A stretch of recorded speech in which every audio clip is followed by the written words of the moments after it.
lugar onde a felicidade é total. Os meus olhos já adivinham não tão distante, meus ouvidos já escutam sons divinais. Tão cansado estou da vida aqui deste lado, e meus braços quase já não podem remar.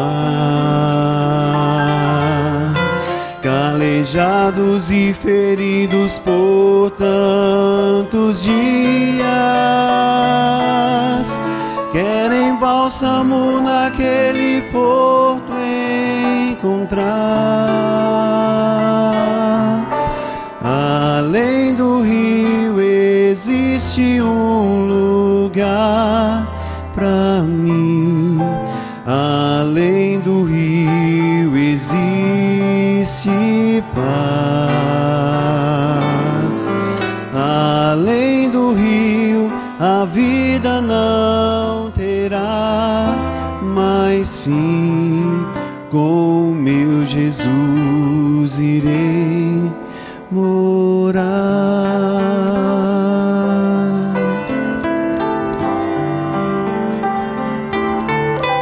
Tenho já sonhado com aquelas moradas que olho alguma que não viu e nunca verá. Tem beleza incapaz de ser comparadas, pois a glória do Senhor presente está. Muito mais bonito que o sol no poente, ou a gota d'água em prisma como cristal. É o encontro de irmãos de fé redimidos. Compensou viver, lutar, vencer afinal. Além do rio existe um lugar pra mim. Além do rio existe paz.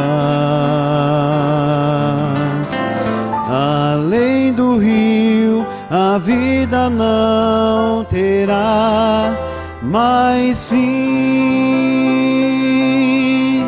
Com meu Jesus irei morar.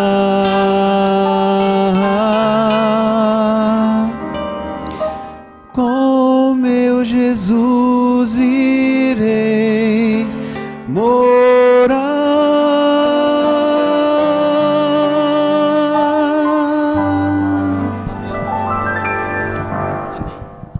Amar a Deus e ao semelhante enche a vida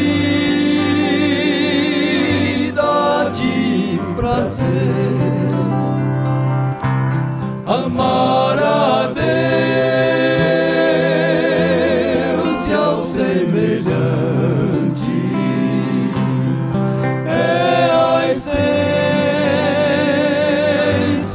do viver. Aos poucos se calarão, pararão para ouvir o plano seu bem antes de partir. Não é complicado, é fácil de aprender. É preciso só saber amar a Deus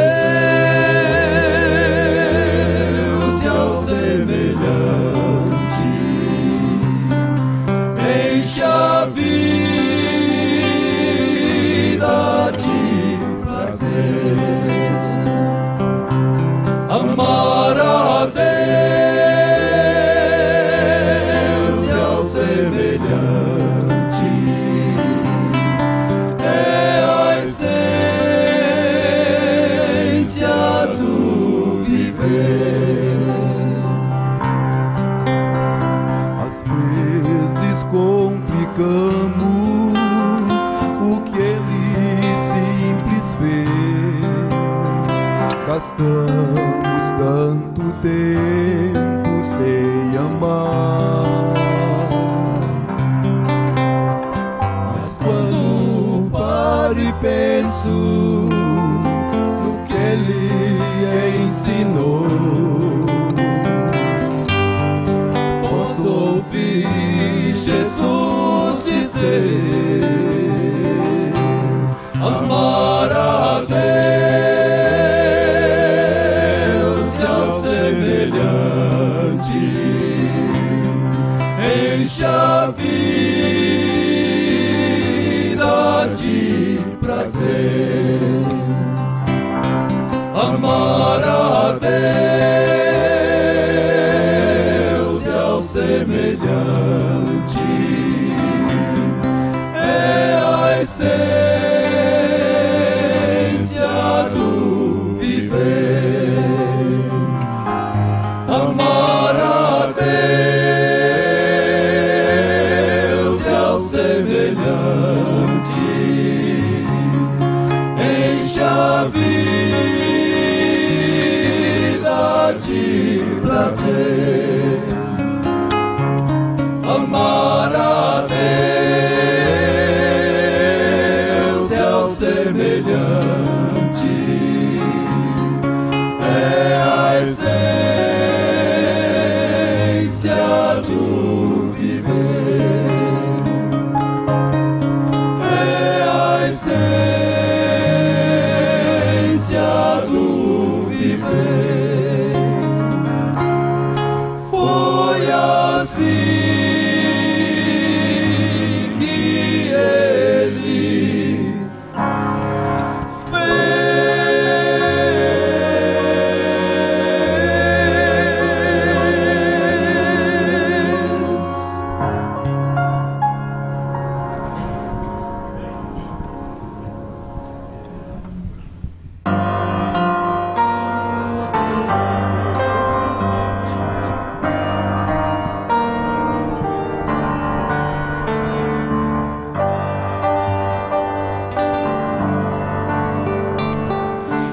deu a liberdade para o homem escolher o caminho que deveria seguir.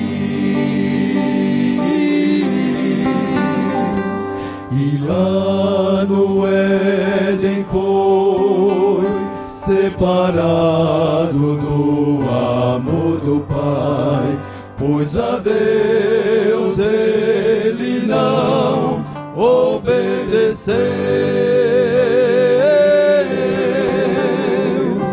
Hoje o homem vive na prisão do pecado, busca aliviar a sua dor, e mesmo ao nascer ele já está mudando, tentando de uma vez se libertar. Ser livre enfim é a esperança que nos move o coração. Ser livre enfim é a força pra viver. Ser livre é quando eu confio no poder que vem de Jesus. Liberto estou e vou cantar. Sou livre enfim.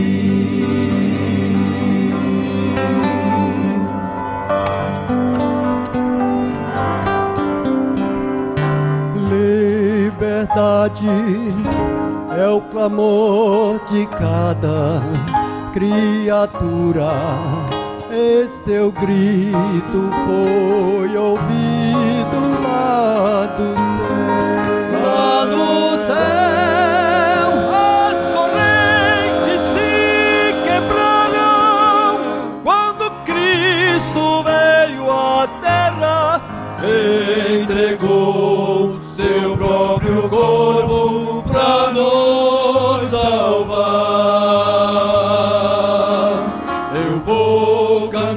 cantar em alto som, para todos me ouvirem, um canto de aleluia ao Senhor.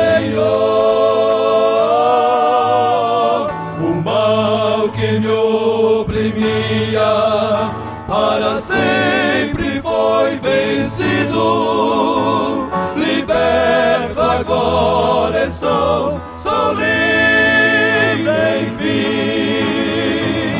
Ser livre enfim é a esperança que nos move o coração. Ser livre enfim é a força pra viver. Ser livre é quando eu confio no poder que vem de Jesus. Liberto estou e vou cantar, sou livre enfim. Liberto estou e vou cantar, sou livre enfim, sou livre enfim.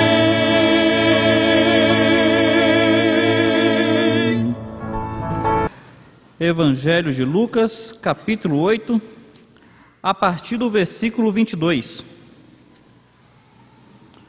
Lucas 8, a partir do verso 22 até o verso 25.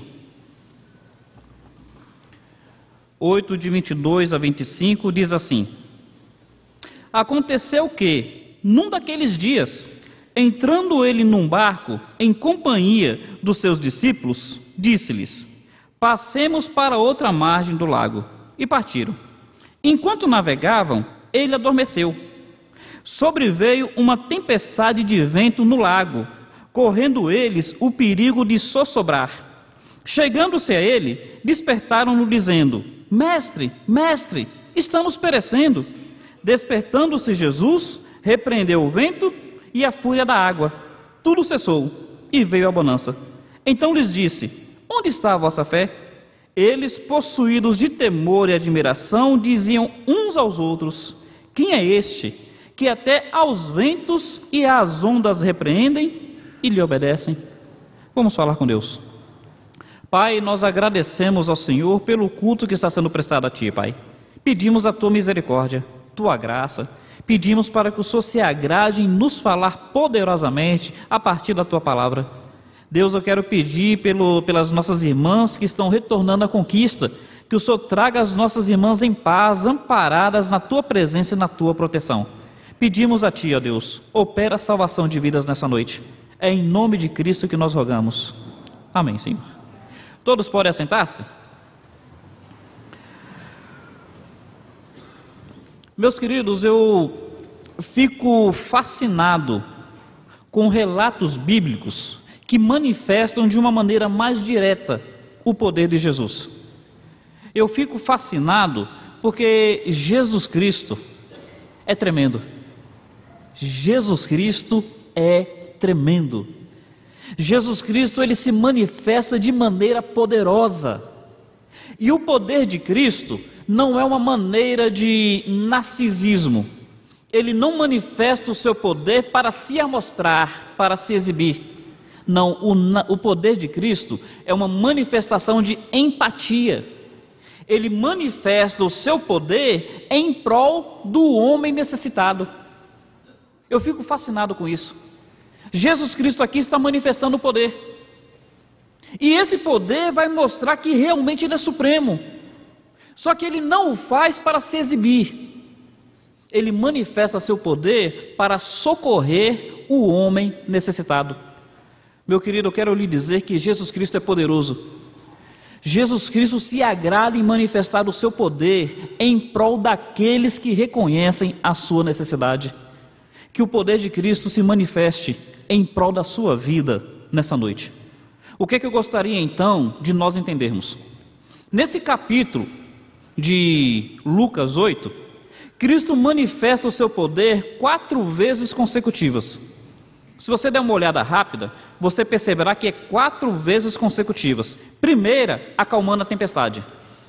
Aí quando ele chega na outra margem, vem ao encontro dele um homem terrivelmente endemoniado. O texto fala que esse homem tinha uma legião de demônios dentro dele. Uma legião é pelo menos 6.000 demônios. E o texto diz que quando Jesus expulsa os demônios entram numa manada de 2.000 porcos. E os porcos pulam de um precipício. Então Jesus manifestou o poder dele diante da tempestade, acalmando a tempestade.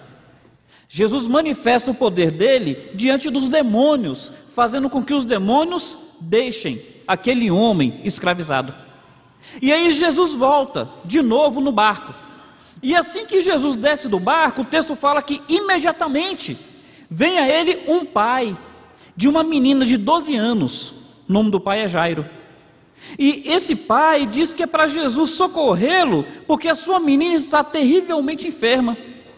Jesus vai ao encontro daquela menina, e no intercurso existe uma mulher de 12 anos de enfermidade, uma mulher com fluxo de sangue. Aquela mulher toca em Jesus e é curada. E então as pessoas falam: olha, a menina, filha de Jairo, morreu, o mestre não tem mais nada a fazer. E Jesus fala: não temas, crê somente. Aí ele entra na casa de Jairo, e a menina que está morta, ele ressuscita aquela menina. Percebe? 4 manifestações consecutivas de poder. Poder diante de um mar revolto em tempestade. Poder diante de um homem terrivelmente endemoniado. Poder diante de uma doença crônica e incurável. Há 12 anos existia aquela doença. Poder diante da morte irremediável para o homem, mas não para Cristo. O que esse capítulo quer nos mostrar? Meus queridos, esse capítulo quer nos mostrar a fragilidade humana. O homem é um ser frágil. O homem é frágil diante das forças da natureza. Tente se imaginar num barco em alto mar, uma tempestade se levanta ali. Por mais que seu barco seja seguro, meu querido, não tem Titanic que resista. E a expressão Titanic já disse tudo: o barco afunda. Mas o homem frágil diante da tempestade, ele pode buscar socorro de alguém que é maior que a tempestade. O homem é frágil diante das forças da natureza. E o capítulo, ao falar do endemoniado, vai nos dizer que o homem também é frágil diante de forças espirituais que ele desconhece. O homem é frágil não apenas diante das forças da natureza. O homem é frágil diante de forças espirituais que ele desconhece. A força espiritual dos demônios. Meus queridos, às vezes as pessoas acham que isso é apenas manifestação psicológica. Não é não. Poder espiritual demoníaco. Aquele homem sofria isso. Fragilidade diante das forças da natureza. Fragilidade diante das forças espirituais. O homem é frágil diante da doença. Não é o caso daquela mulher que há 12 anos tinha um fluxo de sangue? Às vezes nós nos achamos os tais. Rapaz, de repente você acha que você é melhor, que você tem um potencial e tudo mais. Tem um vasinho de sangue, um vaso que passa pelo seu cérebro, que se esse vaso ele tiver uma obstrução, ou se ele se romper, sabe o que acontece contigo? Você tem uma coisa chamada AVC. Você tem um derrame. E derrame é o seguinte: quando não mata, aleja. O homem é frágil diante da doença. Um pequeno coágulo, um pequeno trombo, que interromper esse vaso sanguíneo, esse vaso talvez microscópico, e era uma vez a pessoa saudável que você foi um dia. E meu querido, o texto faz questão de nos dizer que o homem também é frágil diante da morte. O homem é frágil diante da morte. Então esse texto quer nos mostrar a fragilidade do homem. Mas não apenas isso. Esse texto também quer nos mostrar o grande poder de Cristo. O homem não consegue com as forças da natureza. Cristo consegue. O homem sucumbe diante das forças espirituais do mal. Cristo derrotou essas forças. Libertou o homem endemoniado. O homem é frágil diante das doenças que o acometem. Cristo tem poder de curar o homem de qualquer doença. O homem é frágil diante da morte. Cristo venceu a morte pela sua ressurreição. Então essa passagem da Bíblia quer ao mesmo tempo nos mostrar a fragilidade do homem e o poder de Cristo suprindo a fragilidade do homem. Guarde bem isso. Nós somos frágeis. Alguém tem dúvida disso? Mas Cristo, Ele tem poder para suprir a nossa fragilidade. E nós vamos perceber como é que isso se dá. Primeiro, por que o homem ele é assim tão frágil? Por que o homem é frágil diante das forças da natureza? Por que o homem é frágil diante das forças espirituais do mal? Por que o homem é frágil diante da doença? Por que o homem sofre a fragilidade da morte? Quando Adão pecou, Deus olhou para Adão e Deus disse: maldita é a terra por tua causa. Meu querido, sabe por que as forças da natureza são incontroláveis? Porque assim que o homem pecou, Deus falou: está vendo esse mundo que eu criei? Esse mundo que era perfeito? Esse mundo se tornou maldito por tua causa. Meus queridos, entendamos isso. Deus criou o mundo perfeito, mas o pecado fez com que o mundo se tornasse maldito. Você tem dúvida de que essa natureza tão bela é maldita? Pensa na seguinte situação: Rottweiler ou Pitbull? Pitbull. Tente imaginar uma criança brincando no quintal. E tente imaginar que de repente o Pitbull que estava preso se soltou. O que o Pitbull vai fazer com aquela criança? Só a imagem é aterradora em nossa mente. O Pitbull vai destroçar aquela criança, como situações que a gente já viu em alguns jornalismos. Por que isso se dá? Maldita é a terra por tua causa. Meus amigos, por que o homem ele é assim tão frágil? A Bíblia diz que todos pecaram e por isso estão separados da glória de Deus. Tem traduções que falam destituídos, tem traduções que falam carentes. Porque o homem pecou, o mundo se tornou maldito e ele se tornou separado de Deus. A grande proteção do homem é a pessoa do Senhor, mas se o homem está separado do Senhor, como é que ele pode ser protegido? Fragilidade do homem é porque o mundo se tornou maldito por causa do pecado. A fragilidade do homem é porque Deus está separado dele por causa do pecado, ou ele separado de Deus. E a Bíblia vai dizer o seguinte: o salário do pecado é a morte. A Bíblia diz: o salário do pecado é a morte. Entendem qual é a razão da fragilidade do homem? O fato de sermos pecadores. Porque o homem é pecador, a terra onde ele vive é maldita. Porque o homem é pecador, ele está separado de Deus. Porque o homem é pecador, ele está condenado à morte. Morte é separação. Ele está condenado à separação eterna de Deus. Mas, meus queridos amigos, a palavra de Deus, ela em si não busca trazer uma mensagem de condenação. Ela procura trazer uma mensagem de redenção, uma mensagem de salvação, uma mensagem de esperança. Então o texto nos ensina isso para que nós reconheçamos o nosso problema e para que nós busquemos a solução que Deus ofertou a partir de Cristo. Diante do nosso problema, da nossa fragilidade, a palavra de Deus faz questão de dizer: Cristo é poderoso para resolver, seja qual for a luta que se levantar contra nós. O que o texto diz então? Cristo chega aos discípulos e diz: passemos a outra margem. E os discípulos entram. Vamos considerar aqui o seguinte: nenhum de nós aqui é meteorólogo, nenhum de nós aqui estudou meteorologia, mas nós sabemos mais ou menos quando é que vai chover ou quando não vai, não é verdade? A gente olha para o céu e a gente fala: olha, hoje o céu está bom. Quando está nublado a gente fala: hoje vai chover. Os discípulos, quando entraram no barco, a perspectiva deles é de que não haveria chuva. Eles nem questionaram, eles entraram.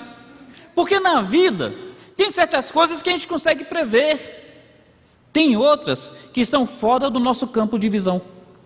Então eles entraram no barco achando que a viagem seria tranquila e segura. Não é assim que nós vivemos a vida? Nós vivemos a vida achando que vai estar sempre tudo bem. Você entra no casamento esperando só alegria. Alguém entra no casamento esperando dificuldade? Você planeja ter filhos só pensando nas bênçãos que o filho traz.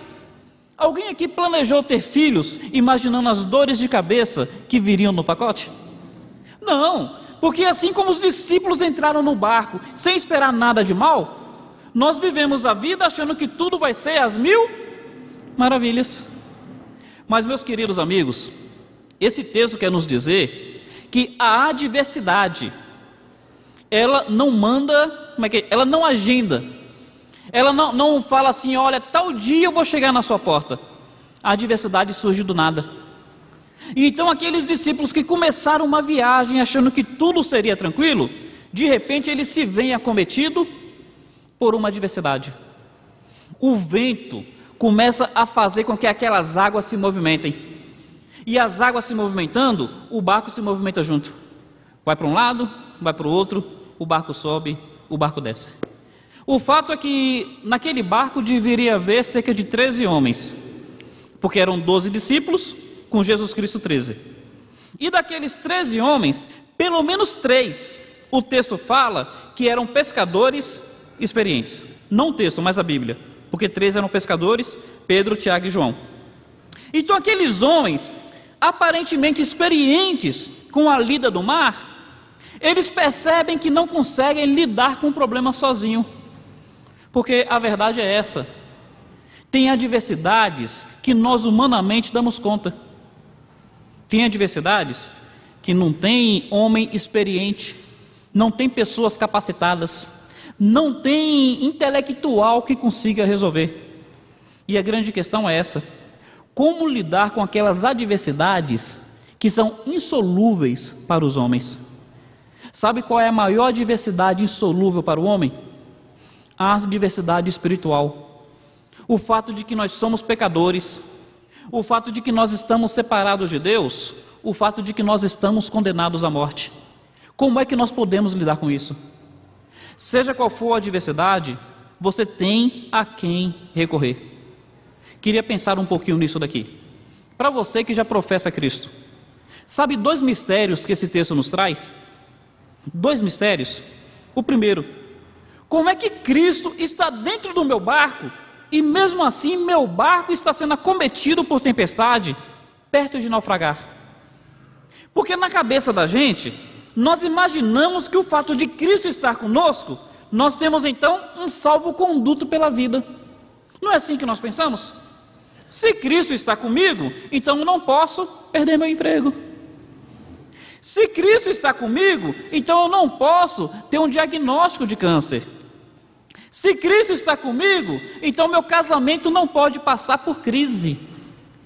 Se Cristo está comigo, meus filhos nunca serão rebeldes. Não é assim que nós imaginamos? Esse texto me mostra um mistério. E o mistério que esse texto me mostra é que mesmo Cristo estando no meu barco, eu posso passar por adversidade. Meu amigo e meu irmão, a palavra de Deus diz: no mundo tereis aflições. E quem fala isso é Jesus. Não entendamos que Cristo em nossa vida é um salvo-conduto na vida para não passar por lutas. Pelo contrário, as lutas acontecerão. Eu vou lhe dizer mais: os discípulos, ao entrarem no barco, eles não previam que haveria uma tempestade, mas Cristo sabia dela. Os discípulos não, mas Cristo sabia. Essas adversidades que surgem de repente estão fora dos meus planos, mas não estão fora dos planos de Cristo. Quando Jesus falou: no mundo tereis aflições, ele termina dizendo: mas tem de bom ânimo, eu venci o mundo. Então, diante desse mistério, como é que Cristo comigo eu passo por luta, eu preciso confiar que essas lutas estavam fora dos meus planos, mas não estavam fora dos planos de Cristo.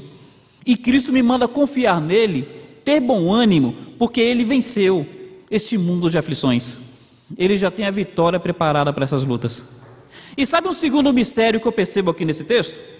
Para a gente que é crente, o segundo mistério é o seguinte: não é só o fato de que Cristo no meu barco eu passo por luta, é o fato de que diante das minhas lutas, às vezes Cristo parece que está dormindo. Não é isso que acontece aqui nesse texto? Diante da tempestade, diante das dificuldades dos discípulos a remar, o que Cristo estava fazendo? Dormindo. Eu vou lhe compartilhar uma dificuldade que eu tinha de entender. Você consegue dormir debaixo de chuva? Eu não consigo, você consegue? Eu ficava pensando como é que Cristo dormia debaixo de chuva. Mas se você olhar o texto aqui, está dizendo que a tempestade não é de chuva, a tempestade é de vento. Olha o texto aí, é uma tempestade de vento, não uma tempestade de chuva. Então fazia com que o barco ficasse agitado, mas não é que estava chovendo sobre o barco. Só uma curiosidade. Então esse mistério, diante das minhas lutas, às vezes parece que Cristo está dormindo. Não acontece contigo? Você está passando por luta tem 1 mês, tem 2 meses, tem 3 meses, e assim você está esperando uma resposta do Senhor, e os céus estão em silêncio. Os céus estão em silêncio. Eu estou esperando a porta de emprego, mas os céus estão em silêncio. Eu estou esperando aquela vaga no hospital para eu começar meu tratamento, mas os céus estão em silêncio. Eu estou esperando o agir do Senhor para o meu lar ser restaurado, mas os céus estão em silêncio. Eu não consigo explicar isso, porque é um mistério. Mas eu posso lhe dizer o seguinte: nesse mistério, o Senhor tem algumas coisas a nos ensinar. Sabe qual é? O homem precisa reconhecer 3 coisas. Meu amigo, você precisa reconhecer 3 coisas. E talvez seja por isso que Cristo permanece em silêncio diante das nossas lutas. A primeira coisa que o homem precisa reconhecer é que ele está em perigo. Primeira coisa é essa: nós estamos em perigo. O que acontece com aqueles discípulos? Eles precisavam reconhecer que o barco estava perto de afundar.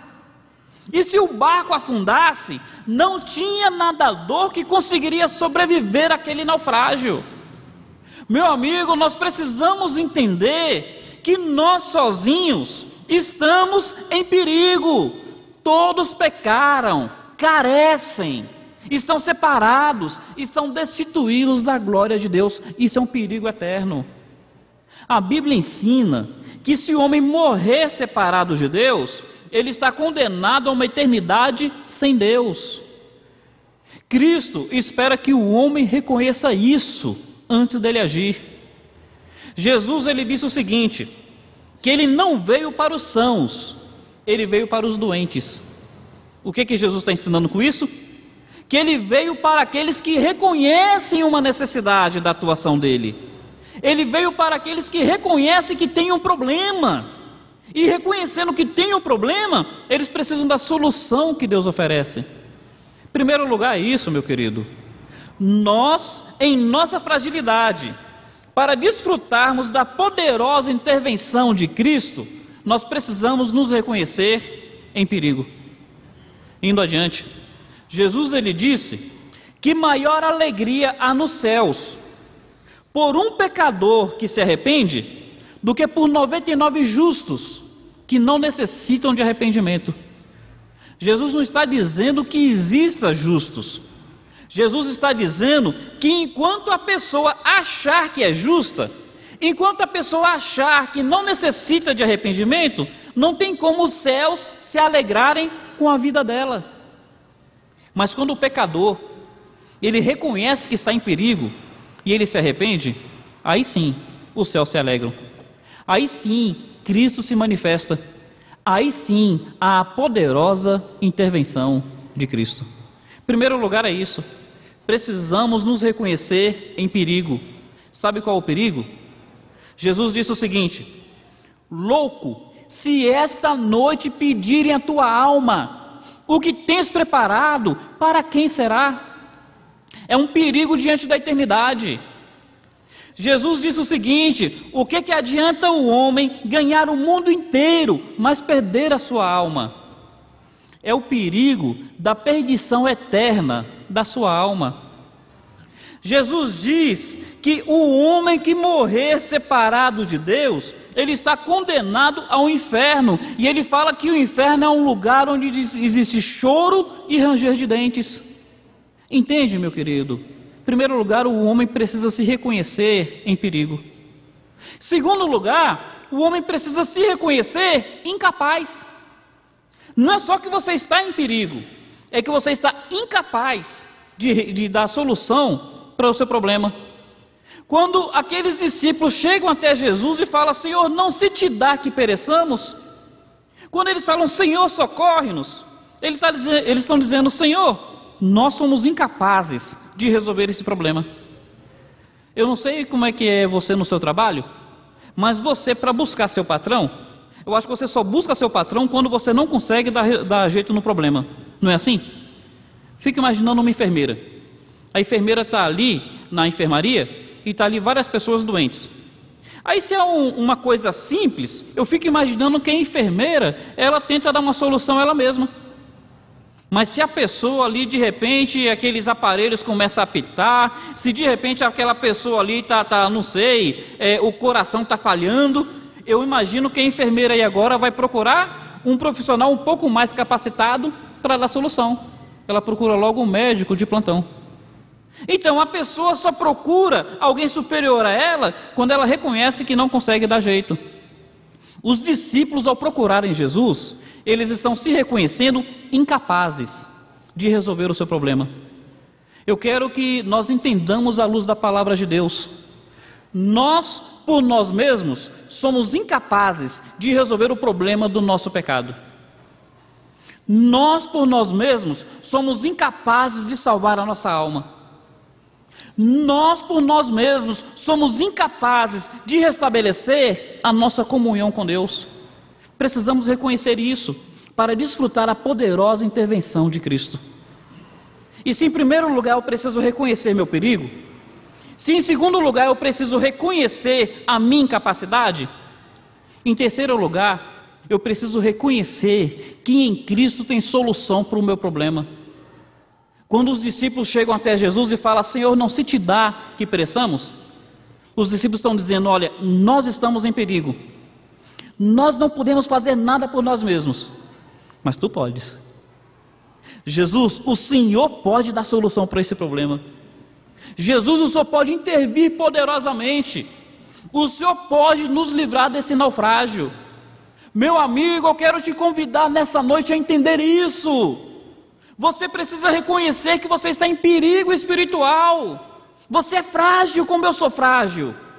Você precisa reconhecer que você é incapaz para resolver o seu problema.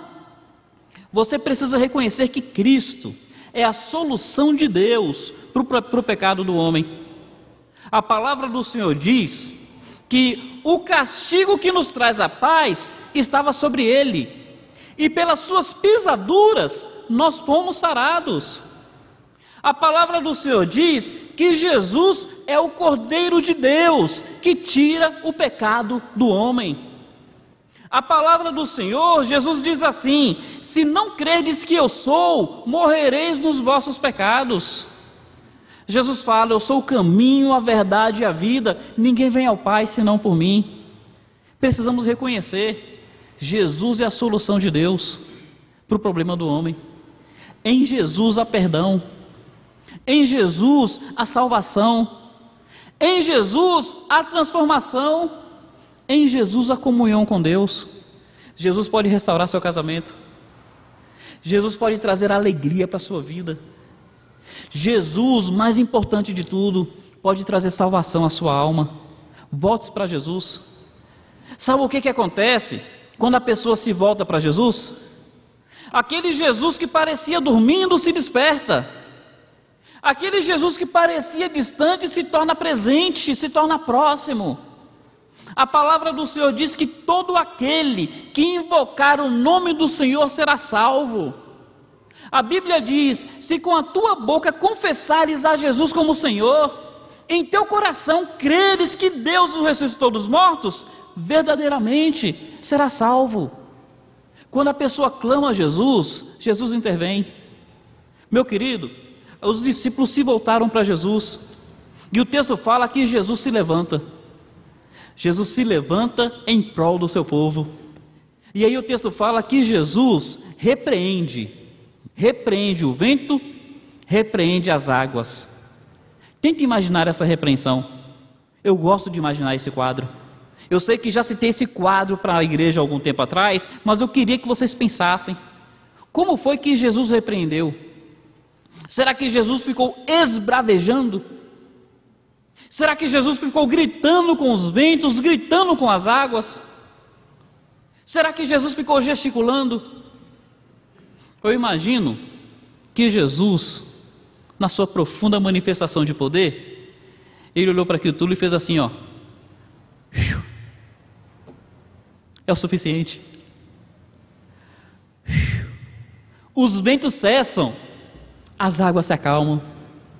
Porque, meu amigo, o que é impossível para o homem, o que nós não conseguimos dar solução, o poder de Cristo age de uma maneira graciosa, soberana e suficiente. A palavra do Senhor diz que um homem estava à beira da morte. Esse homem viveu a vida inteira como um pária da sociedade. Esse homem condenado à morte pelos seus crimes, ele olha para Jesus e diz: Senhor, lembra-te de mim quando vieres no teu reino. E assim como Jesus repreende a tempestade, ele olha para aquele homem e diz: hoje mesmo estarás comigo no paraíso. Jesus, ele tem poder para agir graciosamente, soberanamente, suficiente. É só a pessoa clamar para ele. A palavra do Senhor diz que 4 homens pegaram um paralítico, levam esse paralítico até Jesus. E quando Jesus olha a fé daqueles homens, Jesus diz ao paralítico: homem, perdoados te são os teus pecados. Assim como ele para as ondas, e as ondas cessam, Jesus olha para o pecador que se volta para ele e fala: a partir de hoje, você está perdoado. Hoje mesmo estarás comigo no paraíso. E as pessoas começaram a questionar: quem é ele para perdoar pecados? Jesus olha para aquelas pessoas e diz: o que é mais fácil dizer? Perdoado estão os teus pecados? Ou paralítico, levanta-te e anda? Aí ele diz: para que vocês saibam que o Filho do Homem tem poder para perdoar pecado, ele olha para o paralítico e fala: homem, levanta-te, toma a tua cama e anda. O homem se levantou, pegou a cama e andou. O que é isso? A grande manifestação do poder de Cristo. Ele olha para a tempestade e faz: tempestade se acalma. Um homem à beira da morte diz: lembra-te de mim. Jesus fala: hoje mesmo estarás comigo no paraíso. O paralítico vem até ele. Jesus fala: homem, te perdoados são os teus pecados. Depois ele diz: levanta-te, toma a tua cama e anda. O homem se levanta e sai andando. O que é isso, meu amigo? Isso daqui é o seguinte: quando as pessoas reconhecem que estão em perigo espiritual, quando as pessoas reconhecem que são incapazes, quando as pessoas reconhecem que Cristo é a resposta de Deus para o pecado delas, e as pessoas clamam a Cristo, Cristo se levanta para a intervenção na vida delas. Cristo se levanta em prol do teu povo. E meu amigo, eu quero que você perceba que Cristo não está adormecido contra o seu problema. Cristo não está distante. Cristo tão somente quer que você se volte para Ele. Senhor, não se te dá que pereçamos. E da mesma forma Cristo se levantará. Cristo vai trazer paz ao seu coração.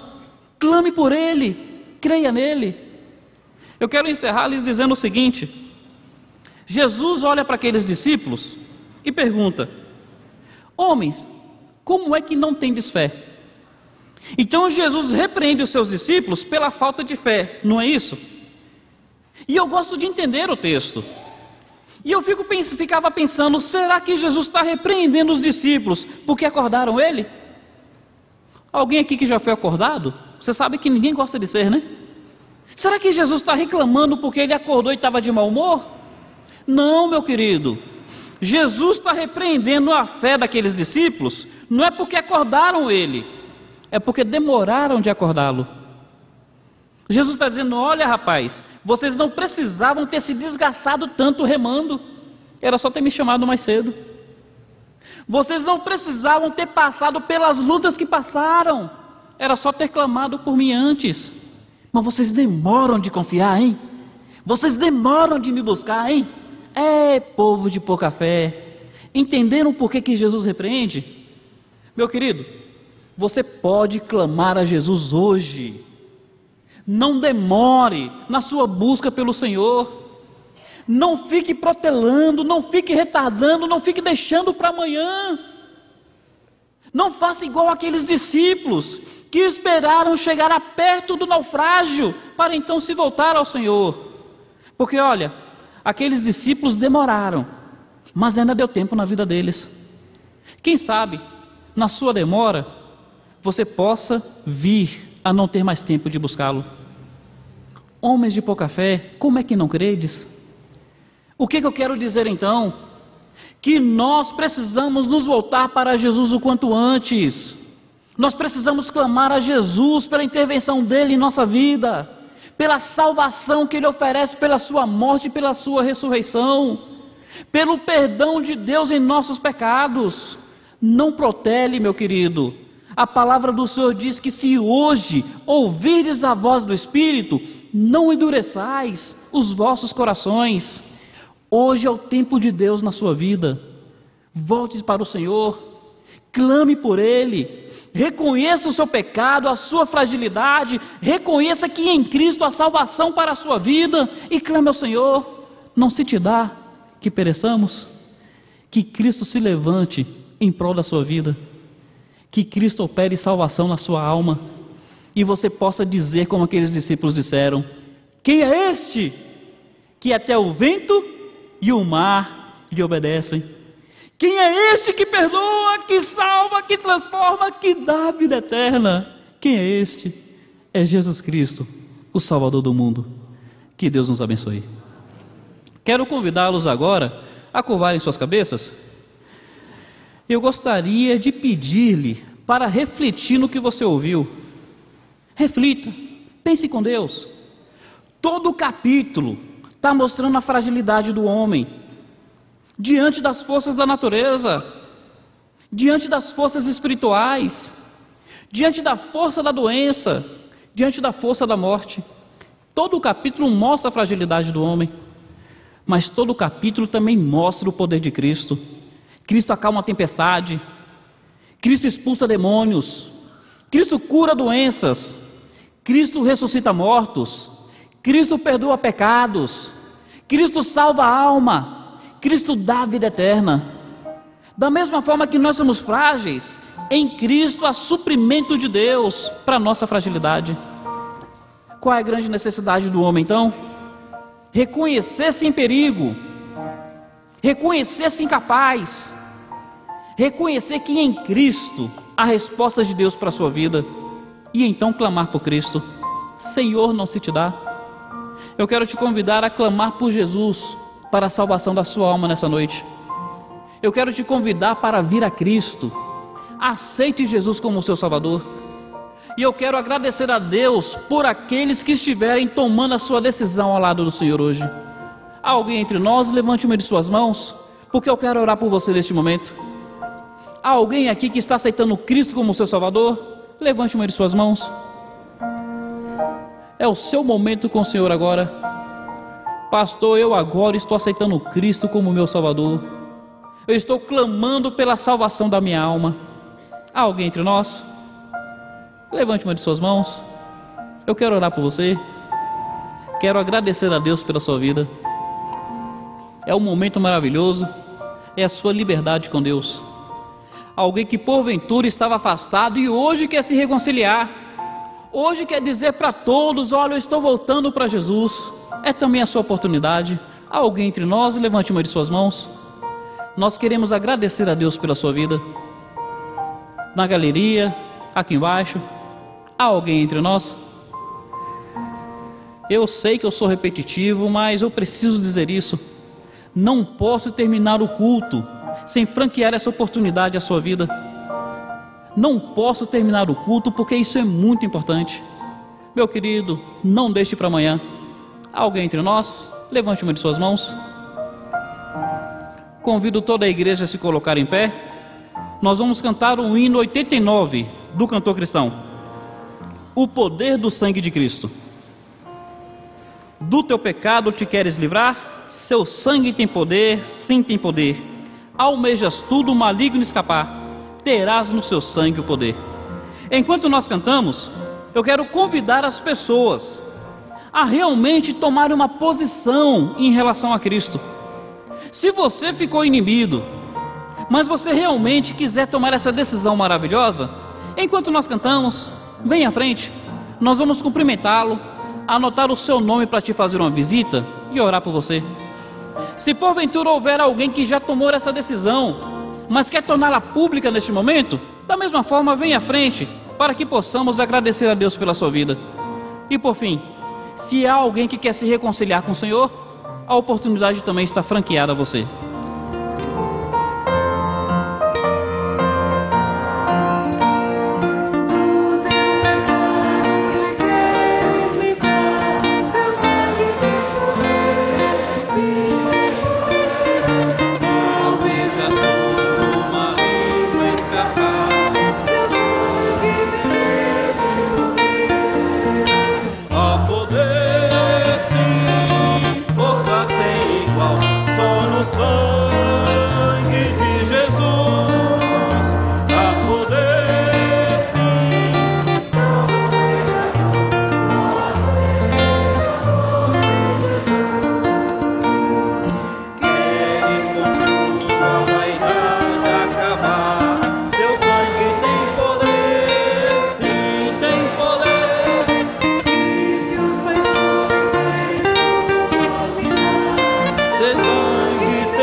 Amém.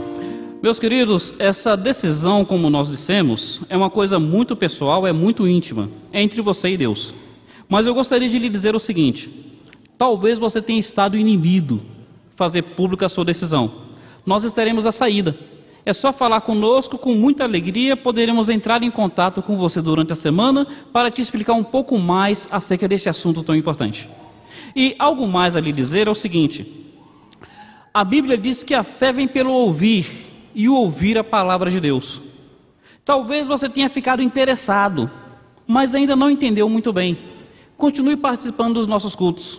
Todos os domingos, nós procuramos enfatizar a importância, pela palavra de Deus, do homem entregar sua vida a Cristo. Continue participando, e quem sabe, chegará o dia de Deus na sua vida. Nosso pastor irá orar, e depois da oração, com um pós-lúdio e oração silenciosa, o culto estará encerrado.